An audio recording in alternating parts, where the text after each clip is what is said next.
ये दुनिया वालों को बताने के लिए लोगों, अल्लाह की राह में माल खर्च करने से तुम्हारा माल भी घटता नहीं।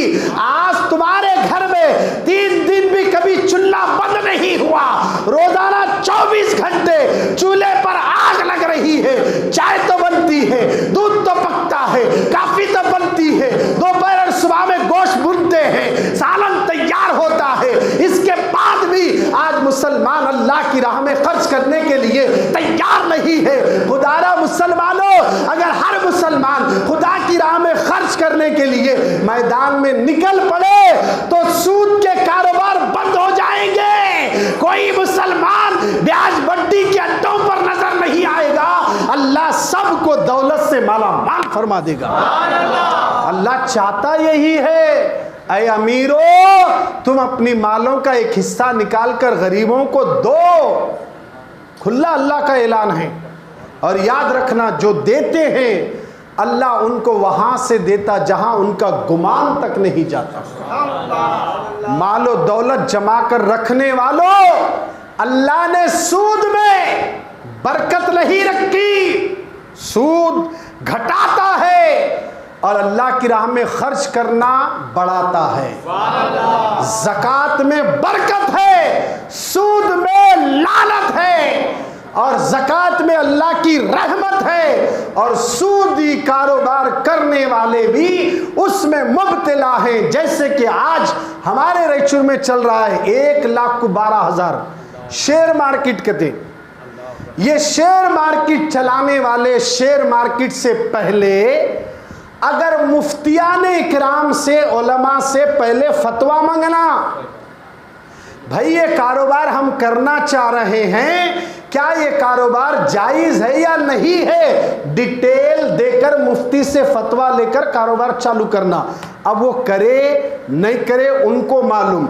अगर नहीं करे हैं तो कल क़ियामत के दिन उनको पकड़ है।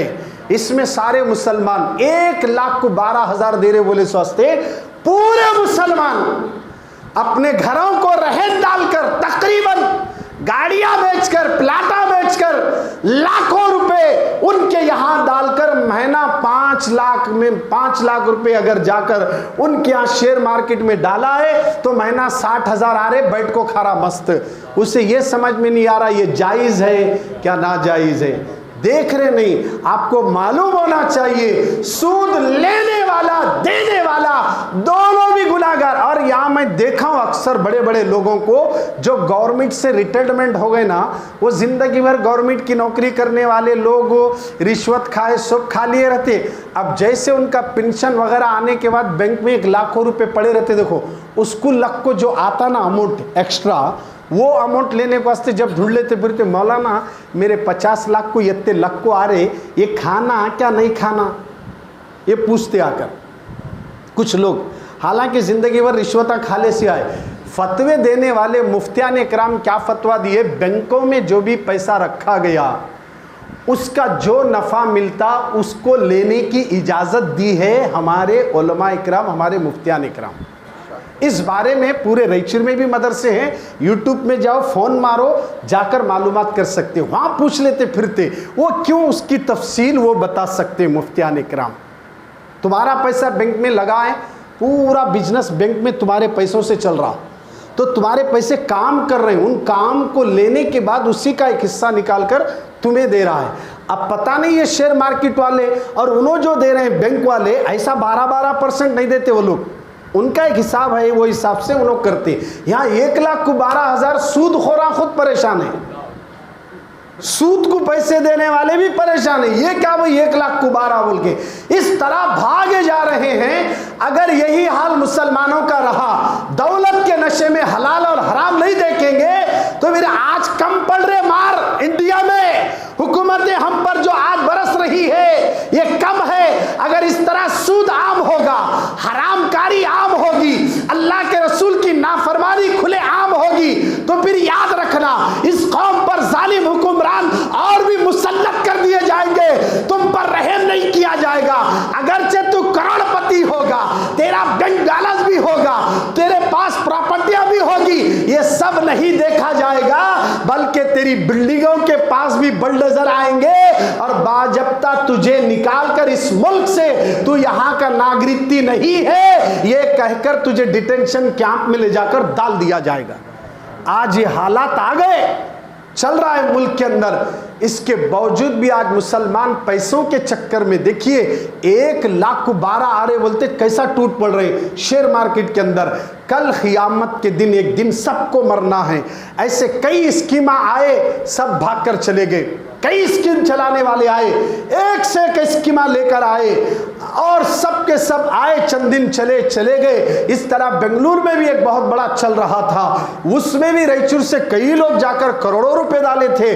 जब वो बंद हुआ तब मालूम हुआ कि कितने कितने पैसे डाले, कौन कौन डाले। देखे तो ऐसे ऐसे लोग हैं कि उनके पास करोड़ों रुपए ले जाकर बेंगलुरु में डाले और वो बंद हो गया, केस चल रहा। अलगर्ज मैं आपको क्या बताऊं लोगों, जो काम इस्लाम ने मना किया अगर उसमें बज़ाहिर तुम्हें फ़ायदा दिख रहा मगर यकीनन एक दिन नुकसान होगा। उसकी मिसाल के वास्ते वाक़या बोलना पड़ रहा। हज़रत मूसा अलैहिस्सलाम को बड़ा नाज था कि मैं अल्लाह का नबी और कलीम हूँ। तो अल्लाह ने कहा मूसा तेरे से बढ़कर भी इल्म वाले ज़मीन पर है।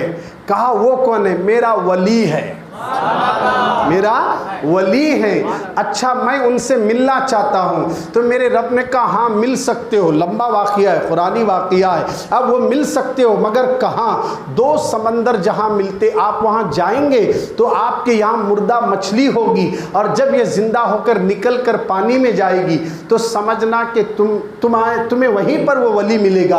अब मूसा अलैहिस्सलाम पहुँचे, देखा तो वहाँ बैठे, मछली ज़िंदा हो गई, निकल कर चलेगी मगर आपको ख्याल नहीं रहा। बाद में फिर याद आया, आकर देखे तो मुलाकात हुई वली से। अब उन्होंने कहा कि मैं आपके साथ रहना चाहता हूँ। मूसा अलैहिस्सलाम पैगंबर है, ये वली है। वो मिले साले कौन? खिज़र अलैहिस्सलाम है।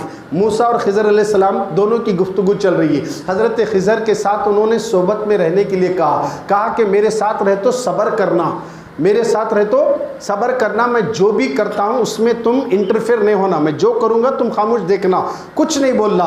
ठीक है वादा कर लेते। पहला सफ़र शुरू हुआ, एक कश्ती आई, बड़ी खूबसूरत थी, नवी थी। उस कश्ती में खिज़र अलैहिस्सलाम मूसा अलैहिस्सलाम बैठे। वो कश्ती इस किनारे से उस किनारे ले जाने वाली थी। अब वो कश्ती में बैठे बैठे खिज़र अलैहिस्सलाम ने वो कश्ती का तख्ता तोड़ दिए। मूसा अलैहिस्सलाम बोले अरे ये तुमने क्या कर दिया? इस कश्ती का तख्ता तोड़ दिए। कहा कि मैंने कहा था ना आपको मेरे साथ रहने के बाद तुम खामोश देखना, खामोश देखना, कुछ नहीं बोलना। तो ठीक है खामोश बैठ गए। अब उसके बाद कश्ती वाले ने किनारा कर दिया और वो नीचे उतरते हैं, वहाँ से बस्ती में चले जाते हैं। बड़ी शिद्दत से भूख लग रही, आप चलते चलाते बस्ती में गए तो वहाँ बच्चे खेल रहे थे। उनमें से एक बड़ा खूबसूरत बच्चा था। हज़रत खिज़र अलैहिस्सलाम ने वो खूबसूरत बच्चे का कत्ल कर दिए, मार दिए। जैसे उसे मारे हज़रत मूसा जलाल में आ गए, ये क्या कर दिया तुमने? कहा कि मैंने कहा कि आप खामोश देखना, कुछ नहीं बोलना, आप अगर कुछ बोलेंगे तो आपका मेरा सफ़र यहीं पे ख़त्म होगा। तो कहा कि खामोश हो गए। फिर उसके बाद वहाँ से निकले तो रास्ते चलते चलाते एक दीवार गिरी हुई थी। ऐसे तो इन्हें भूख शिद्दत से लगी हुई थी। अब उन्होंने वो दीवार सीधी कर दी। लोगों ने वो दीवार सीधी करने से मजदूरी लाकर देने लगे। तो खिज़र अलैहिस्सलाम मजदूरी नहीं लेते, नहीं नहीं मुझे नहीं चाहिए, मैं काम फ्री में कर दिया। दीवार सीधी हो गई, अब चलने लगे। हज़रत मूसा हैरान हो गए, कमाल की आदमी है यार, कश्ती का तख्ता तोड़े, बोले तो गुस्से में आए, बच्चे को नाहक के मारे। फिर उसके बाद दीवार सीधी करे, उजरत मिल रही थी, कुछ पैसे मिलते तो कुछ खाते थे हमें, ये मुझे समझ में नहीं आया। तो हज़रत खिज़र बोले अब से तुम और हम दोनों एक जगह नहीं रह सकते, आप यहाँ से चले जाएं। तो मूसा बोले नहीं जा सकता, पहले 3 सवालात के जवाब दो। तख्ता कई को तोड़े, कत्ल कई को करे, दीवार सीधी कर को पैसे क्यों नहीं लिए?